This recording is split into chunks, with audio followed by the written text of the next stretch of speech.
Forgiveness is quite the multi-layered topic.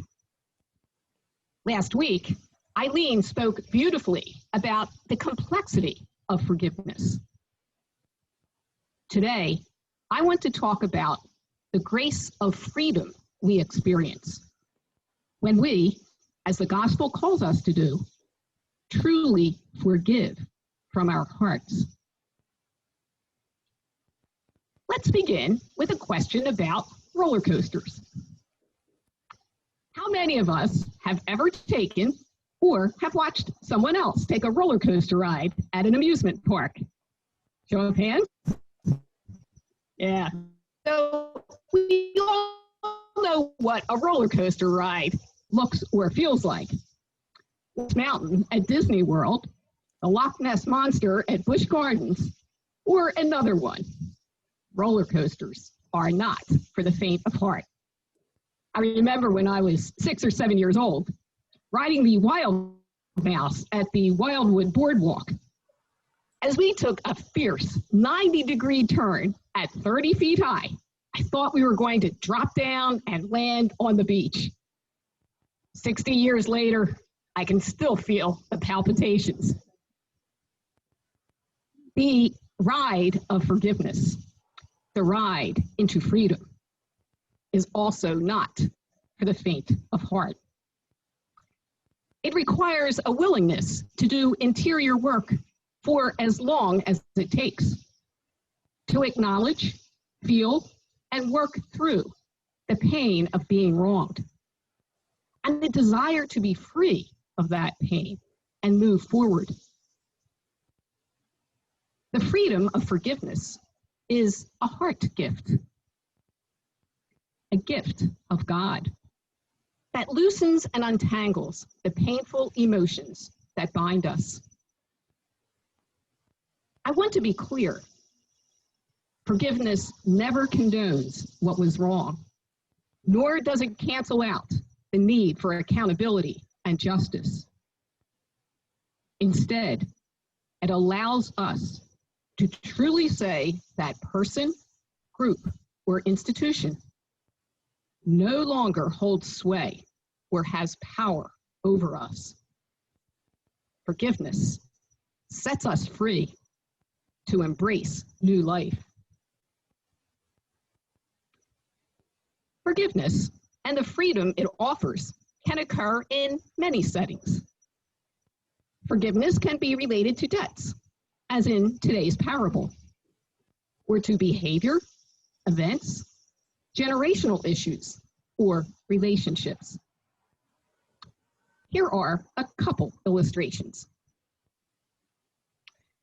The first involves a split in my mother-in-law's family in Maine that occurred 4 generations ago in the 1850s. At that time, the tension and arguments between the two sides of the family became so heated, they divided the large family homestead in half. They boarded up the front entrance, made separate entrances on both sides with a hallway in the center as a neutral zone, and stopped talking to one another. The house was an ongoing physical representation of the family feud, an emotional split that had occurred. 3 generations later, my mother-in-law, Fran, came along. Fran was a kind-hearted person, generous in spirit, and she saw this split as unnecessary.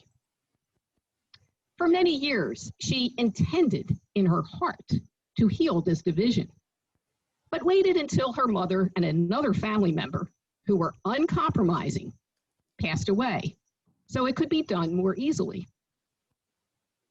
When she finally reached out to her cousins living on the other side of the house, they were able to connect and work through any remaining issues.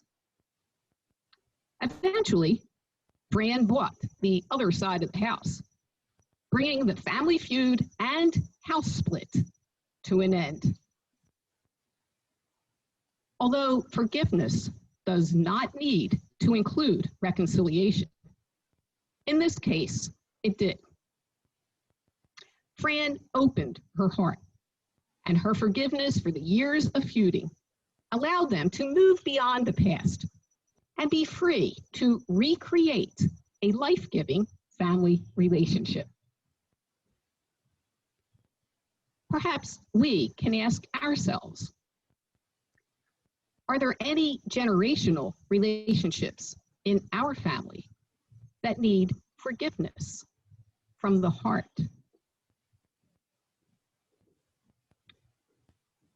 The next illustration involves my personal experience of forgiving our former son-in-law. A few years ago, when our oldest daughter's marriage ended, my heart felt the pain of our daughter's deep sadness and his betrayal. To witness firsthand her pain and suffering seared my heart. I found in the months following their breakup that I would need to forgive a number of things, including his inability to live up to relational and other commitments, the great emotional pain he inflicted on our daughter, and his dishonesty with us as his in-laws. This journey into forgiveness was not easy for me. It was a roller coaster ride I wished I hadn't needed to take. Yet I knew it was necessary. In coming to terms with my mistaken beliefs about him, I came face to face with human frailty, both his and mine. I needed God's grace to forgive him. I couldn't do it by myself. Almost a year after their separation, I drafted a letter to our son-in-law, telling him we always considered him a son and hoped he felt our genuine love for him during their years together, how we were at a loss to understand his actions, and that we hoped he would have a peaceful and happy life. Our daughter asked us to wait until the divorce was final before sending it. So when it was time to mail the letter, I prayed he would receive it in the spirit of love in which it was written. With that, the final piece of forgiveness fell into place, and my heart was set free. Author and journalist Norman Cousins says, "Life is an adventure in forgiveness. Forgiving others and ourselves is an adventure into freedom, whether dealing with a generational matter, a relationship issue, or something broader in scope. To truly forgive from our heart, as Jesus calls us to do, we must engage this process that can't be rushed.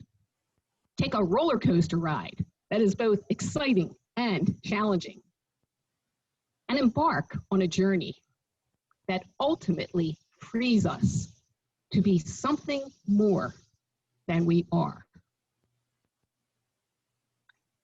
I invite you during the moment of quiet following my homily and during this coming week to reflect on the gift of freedom forgiveness offers. If you have felt that freedom, bask in its grace. If you'd like to share it during homily response, please do so. If freedom is something you are seeking, ask God to walk with you and show you how to find it. Freedom is a beautiful gift. May it be yours.